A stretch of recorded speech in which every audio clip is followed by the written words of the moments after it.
1 Peter 4. Therefore, since Christ suffered for us in the flesh, arm yourselves also with the same mind.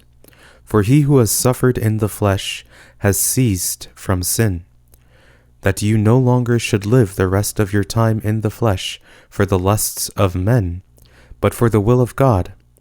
For we have spent enough of our past time doing the desire of the Gentiles, and having walked in lewdness, lusts, drunken binges, orgies, carousings, and abominable idolatries.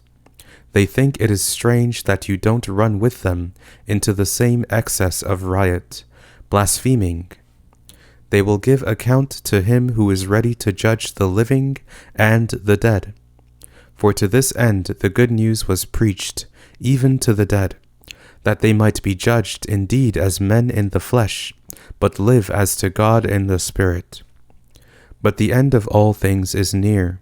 Therefore be of sound mind, self-controlled, and sober in prayer. And above all things be earnest in your love among yourselves, for love covers a multitude of sins. Be hospitable to one another without grumbling. As each has received a gift, employ it in serving one another, as good managers of the grace of God in its various forms.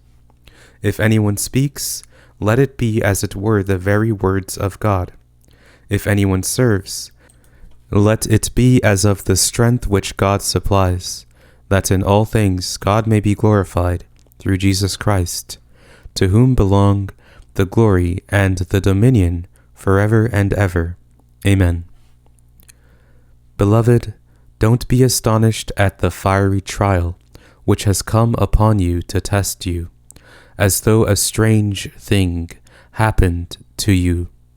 But because you are partakers of Christ's sufferings, rejoice, that at the revelation of his glory you also may rejoice with exceeding joy. If you are insulted for the name of Christ, you are blessed, because the Spirit of glory and of God rests on you. On their part he is blasphemed, but on your part he is glorified. For let none of you suffer as a murderer, or a thief, or an evildoer, or a meddler in other men's matters. But if one of you suffers for being a Christian, let him not be ashamed, but let him glorify God in this matter. For the time has come for judgment to begin with the household of God. If it begins first with us, what will happen to those who don't obey the good news of God?